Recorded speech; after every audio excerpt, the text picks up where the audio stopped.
باقی رہ دی کوئی اور بات بڑی خوشی سے پوچھ۔ وعلیکم السلام۔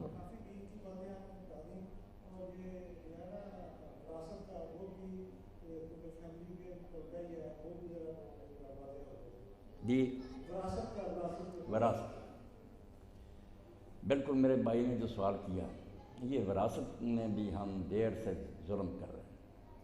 حالانکہ سورہ نساء دیکھیں نا، جہاں وراثت کا قانون بیان ہوا ہے، بہت تھوڑے گناہ ہیں جہاں مسلمان کو کلمہ گو کو اللہ نے کہا کہ وہ ہمیشہ دوزخ میں رہے گا۔ دوزخ میں جائیں گے کلمہ گو بھی، مگر ہمیشہ نہیں۔ مگر قتل پر یہ اللہ نے کہا کہ جو ناحق قتل کرتا ہے نا مسلمان، اس پر اللہ کی لعنت ہے، غضب ہے، اور یہ جہنم میں ہمیشہ رہے گا مسلمان قاتل۔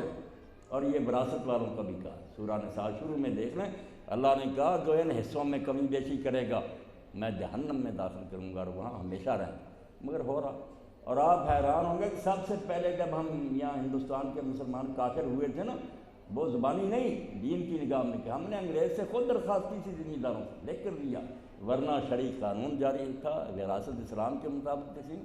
ہم ذمہ دار لوگوں نے خود مطالبہ کیا کہ شرعی قانون کو ختم کر کے ہندو رواج کے مطابق ہماری جائیداد تقسیم کی، صرف بیٹوں کو دی جائے بیٹا۔ انگریزوں نے کہا ٹھیک ہے بھائی تم چاہتے ہو تو، ہم خود غیر مسلم بنے، انہوں نے، ورنہ پہلے اسلامی قانون ہی چلتا۔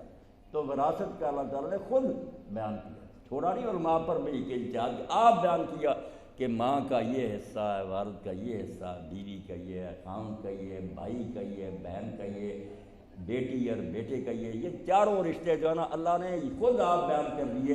اسی لیے ان کو ہم ذوی الفروض کہتے ہیں کہ یہ حصے جو ہے نا طے شدہ ہے، اللہ نے خود فرض کر دیے ہیں کتنے اتنے ہیں، تو اس کے میں رد و بدل کا حق نہیں دیا۔ حتیٰ کہ وصیت بھی وارث کے لیے حضور نے کہا نہیں کر سکتے۔ وصیت جو ہے کہ مرتے وقت اگر کوئی آدمی اپنی جائیداد کسی نیک کام میں خرچ کرنا چاہتا، فرمایا تیسرے حصے تک کر سکتے ہو، 2 حصے ضرور وارثوں کے لیے چھوڑنے پڑیں گے۔ یہ نہیں ہو سکتا کہ سارا مسجدوں کو دے جاؤ، اداروں کو، بعد میں وہ بیچارے مانگتے پھرے۔ کم از کم 2/3 تو وارثوں کے لیے چھوڑنا، صرف 1/3 کا حق دیا جاتا، وصیت کرنا چاہتے کر لو۔ مگر اس میں بھی کہا کہ وارث کے لیے نہیں کریں، اگر کرنی کسی غیر وارث رشتہ دار کو دے دو، کسی خیراتی ادارے کو دے دو، مگر وارثوں کا حصہ تم گھٹا بڑھا نہیں سکتے کہ ایک بیٹے کو وصیت کر کے زیادہ نہیں کر سکتے تم، اس سے تو ان میں دشمنیاں پیدا ہوں۔ رسول کریم علیہ السلام کے پاس ایک کیس آیا، بشیر بن سعد ایک صحابی تھے، انہوں نے ایک عورت سے شادی کی، پہلی اولاد بھی تھی۔ اب اس نے کہا بیوی نے کہ یہ بچہ جو مجھ سے پیدا ہوا نعمان، اس کو یہ چیز دو۔ اس نے کہا ٹھیک ہے، دے دی۔ وہ کہنے لگی میں نہیں مانتی، رسول اللہ کو گواہ بناؤ۔ وہ حضور کے پاس گیا کہ حضور میں نے اس کو ہبہ کیا اپنے بیٹے کو، آپ گواہ بنے۔ آپ نے فرمایا اور اولاد بھی ہے؟ اس نے کہا ہاں۔ تو آپ نے فرمایا سب کو اتنا اتنا دیا؟ کہنے لگا نہیں۔ آپ نے فرمایا لا اشہد علی جور، یہ ظلم کا فیصلہ، میں اس کا گواہ نہیں بن سکتا۔ یہ کوئی طریقہ؟ تم نہیں چاہتے کہ ساری اولاد یکساں ان سے محبت کرے؟ ایسا کرو گے پھر ان کے دلوں میں آ جائے گا میل، وہ بھی نہیں تمہارا احترام کریں گے۔ تو اس لیے بالکل ٹھیک بات ہے کہ یہ وراثت جو ہے نا، اس میں کمی بیشی نہیں کرنی چاہیے۔ کتنے ہیں جو بچیوں کو محروم کرنے کے لیے زندگی میں دے دیتے بیٹوں کو۔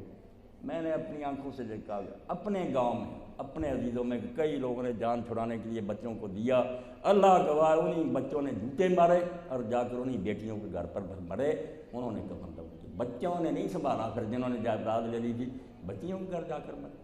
تو کیوں یہ ظلم ہم لوگ کرتے ہیں؟ جن جن کا جتنا حصہ ہوگا وہ لے لیں گے، بعد میں نئی اولاد میں ایسی کمی بیشی نہیں کریں گے۔ اس بارے میں کچھ سوال ہو وراثت کا، حاجی صاحب نے کچھ پوچھا تھا، وہ میں نے لکھ کر دے دیا کہ ان لوگوں کے اتنے اتنے